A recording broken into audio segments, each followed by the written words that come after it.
שלום, איזה כיף שבחרתם לצפות בשיעור הזה. אז ברוכים הבאים, זה השיעור הראשון בקורס ניהול שיחות קשות עם עובדים.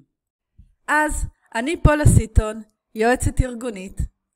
בגלל שהזמן שלנו יקר, בחרתי שלא להרחיב על עצמי ולא על הניסיון העשיר שלי. אני מזמינה אתכם לאתר שלי, paulasiton.com.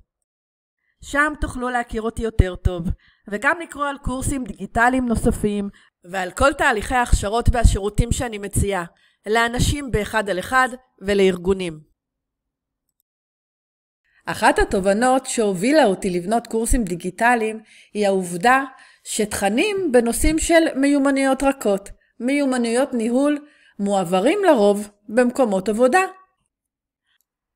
אבל מה קורה אם אצלך בארגון אין את הקורסים האלה? או שיש את הקורס אבל אותך לא שלחו להכשרה הזאת? ומה אם עברתם קורס אבל זה היה מזמן ואתם רוצים לרענן את הידע? לכן החלטתי להנגיש תכנים שאני מלמדת גם בקורסים דיגיטליים. ככה זה זמין לכולם. אני לא יודעת באיזה שלב בקריירה שלכם אני תופסת אתכם. האמת שזה לא משנה. כי אני יודעת בוודאות שבכל שלב שאתם נמצאים בו, אתם תקבלו ערך גבוה מאוד מהקורס הזה, ניהול שיחות קשות עם עובדים. הקורס יחשוף אתכם למודל שיחה לניהול שיחות מורכבות ורגישות. היופי במודל הזה הוא שהוא מתאים לשיחות משוב, שיחות הערכת ביצועים, וגם לשיחות קשות שנדרשים לעתים לעשות עם עובדים. לכן אתם בוודאי תשימו לב במהלך הקורס שלעתים אני קוראת לו ניהול שיחות קשות ולעתים ניהול שיחות משוב. אז מה תקבלו בקורס? קודם כל, את כל הידע שאתם צריכים בכדי לנהל שיחה קשה. החל משלב ההיערכות, שזה נושא השיעור שאנחנו מיד נתחיל בו, ועד לסיכום השיחה. הידע הזה יקנה לכם גם ביטחון רב יותר ביכולת שלכם לנהל שיחות. הקורס כולל המון כלים וטכניקות, כמו למשל דרך מוכחת להעברת מסרים לא נעימים בצורה שהיא אסרטיבית, מכבדת ולא פוגעת.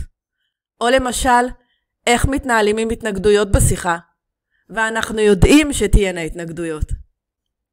ויש גם שיעור בונוס מיוחד, עם המון טיפים מניסיון של מנהלים בשטח. הכל מועבר בגובה העיניים, בצורה ברורה, עם הרבה דוגמאות מעולם העבודה. ואחרי ההקדמה הזאת, הגיע הזמן להתחיל. השיעור הראשון עוסק בנושא שיש לו השפעה מכרעת על השיחה כולה. הכוונה היא להכנה. בואו נדבר על איך נערכים לקראת שיחה בכדי לוודא שהיא תהיה אפקטיבית. ומה אנחנו צריכים לעשות מראש בכדי למזער נקודות חיכוך, כמו שאני קוראת לזה, בכדי למזער התנגדויות במהלך השיחה. אם כל שיחות המשוב היו כאלו שיש לנו רק משוב חיובי, החיים שלנו היו קלים. אבל, כמו שכולנו יודעים, המציאות שונה לחלוטין. רוב השיחות הם כאלו שאנחנו כן נידרש להעביר משוב, ואפילו נידרש לעתים להעביר מסרים שהם פחות נעימים. לפני שמתחילים את השיחה, חשוב שנערך אליה. למה זה חשוב? אנחנו נבין כאן בהמשך. אז איך נערכים לשיחה בצורה נכונה? יש כמה דברים שאנחנו צריכים לעשות. חלקם אולי שמעו ברורים מאליהם, אבל כדאי שנציין אותם, כי ראיתי מספיק מקרים שבהם גם המובן מאליו לא יתקיים. ובואו נתחיל בדבר הראשון, שהוא באמת בסיסי, והוא הזימון. הכוונה היא לעדכן את העובד בעובדה שעומדת להתקיים פגישה, ובטח לעדכן אותו בנושא הפגישה. הסיבה שאני מציינת את נושא הזימון היא כי שמעתי אין ספור מקרים שבהם עובד נקרא על דרכו של המנהל, ואז המנהל קורא לו, מזל שאני רואה אותך, בוא, יש לי כמה דברים לדבר איתך עליהם. או יותר חמור, גם את זה שמעתי, טוב שאני רואה אותך, טוב שאתה כאן, בוא תיכנס אליי, נגמור כבר עם המשוב הזה. אז זימון מסודר לפגישה מכבד את העובד, מכבד אותנו כמנהלים, ובטח מכבד את התהליך. דבר חשוב נוסף הוא מקום השיחה. חשוב לוודא שהשיחה מתקיימת במקום שקט, שאפשר לקיים בו שיחה פרטית, שיחה שהיא רגישה, שעולים בה לפעמים דברים מאוד אישיים ואינטימיים. מקום שבאמת אין בו הפרעות, לא של אנשים שעוצרים להגיד משהו או שנכנסים לחדר, שאין שם בסביבה גם רעשים של אנשים שעוברים, שצוחקים ברקע, או איזו קריזה שמפריעה להתנהלות השיחה. הנושא השלישי בהכנה לשיחה הוא קביעת המטרות של השיחה. חשוב שנגדיר מהם הנושאים שבהם אנחנו רוצים להתמקד בשיחה. מהם הנושאים שנרצה לראות בהם שינוי, שיפור. אלו בעצם המטרות שלנו. לדוגמה, נרצה לראות שיפור בנושא היחסים הבין-אישיים עם שאר אנשי הצוות. או למשל, שיפור בנושא שירות לקוחות. דוגמה נוספת, אנחנו רוצים לראות העלאת אחוזי סגירת העסקאות, או הקפדה יתרה על נהלי עבודה בנושא בטיחות. אלו הן בעצם המטרות שלנו בשיחה. בשיעור החמישי בקורס אני אלמד אתכם איך כותבים מטרות בצורה מקצועית, נכונה ומדויקת. המודל הזה לכתיבת מטרות ישמש אתכם גם כאן כמובן, בהכנה לשיחה. נשאלת השאלה, כמה מטרות כדאי שתהיינה בשיחה? התשובה היא עד 2 מטרות בלבד. מעבר לזה, מעבר ל2 מטרות, יהיה קושי למקבל המשוב להכיל את מה שנאמר. גם שהוא צריך לשפר את נושא השירות שלו. גם שהידע המקצועי שלו לא מספק, שהוא צריך להעמיק בו. או שגם הוא צריך להעלות את אחוזי סגירת העסקאות. כל כך הרבה נושאים, מקבל המשוב שלנו פשוט יאטם, הוא כבר לא יקשיב, והשיחה לא תהיה אפקטיבית. אז מה עושים? קבלו טיפ ממני. אם יש לנו יותר מדי מקרים שאנחנו רוצים לשוחח עליהם, כדאי שנתחיל למפות אותם. כשנמפה אותם אנחנו נראה שהמקרים האלו נכנסים תחת אותן 1 או 2 קטגוריות. אני אתן לכם דוגמה. ייתכן והמקרה של הצורך בשיפור הבנת נהלי עבודה קשור גם לאחוז סגירת עסקאות נמוך. כלומר, הנושא במקרה הזה הוא שיפור נושא המקצועיות. רוצים דוגמה נוספת? ייתכן והצורך בשיפור יחסים עם שאר הצוות קשור גם לתלונות של שירות לקוחות, וכאן הנושא יהיה נושא התקשורת הבין-אישית. כלומר, המקרים שאנחנו רוצים להעלות הם בעצם דוגמאות שונות תחת אותה קטגוריה. תנסו למפות, אתם תראו שזה עובד. הנושא הרביעי שלנו בהכנה לשיחה הוא תכנון השיחה. אם צפויה לנו שיחה מורכבת, כדאי שנתכונן אליה. בנוסף למטרות שאנחנו מכוונים אליהם, צריך לחשוב גם איך אנחנו הולכים לומר את הדברים. וכן, אני ממש מתכוונת לאיך אנחנו הולכים לנסח את מה שאנחנו רוצים לומר. בשיעורים הבאים אני אלמד אתכם איך מעבירים מסרים מאתגרים בצורה שהיא אפקטיבית ולא פוגעת, וגם איך להתנהל עם התנגדויות בשיחה. ועוד הרבה כלים ושיטות שיעזרו לכם לנהל שיחות קשות ושיחות משוב בצורה מקצועית. אבל חשוב להדגיש שגם עם כל הכלים שנלמד בשיעורים הבאים, יש חשיבות גבוהה להיערכות לשיחה, שזה נושא השיעור שלנו כעת.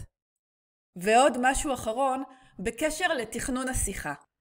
בנוסף לחשיבה על ניסוח הדברים, חשוב מאוד להכין דוגמאות של מקרים שבהם ההתנהלות שעליה אנחנו מדברים באה לידי ביטוי.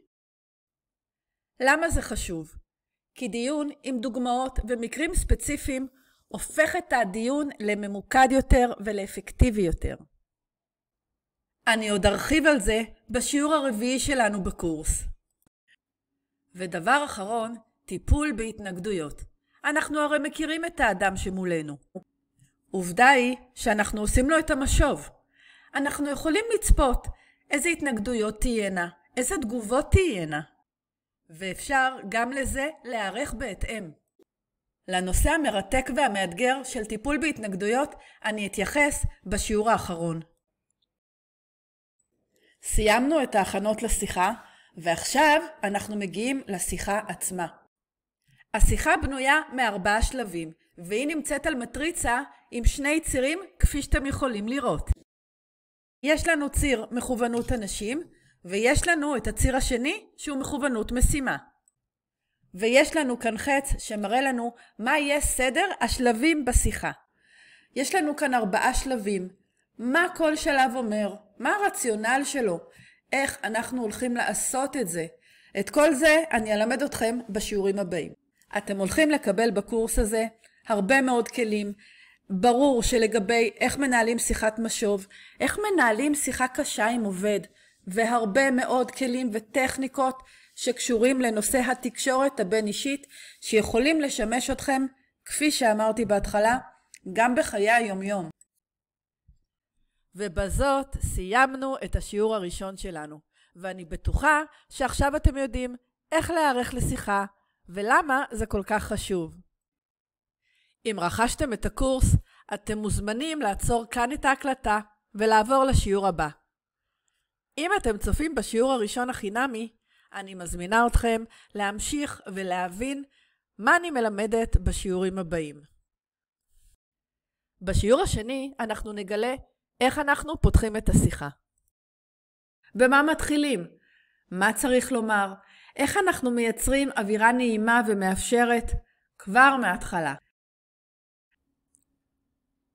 השיעור השלישי יעסוק באומנות שאלת השאלות. במילים אחרות, מיומנות שאלת השאלות ככלי לניהול ושליטה בשיחה. ובשיעור הרביעי תקבלו כלים וטכניקות להעברת כל מסר שתרצו להעביר, בצורה שהיא מכבדת ואפקטיבית. אתם תגלו איך מנסחים מסרים שהם לא פשוטים, בצורה שהיא לא פוגעת, לא מעליבה, אלא להפך, בצורה שמגייסת את האדם שמולנו לפעולה.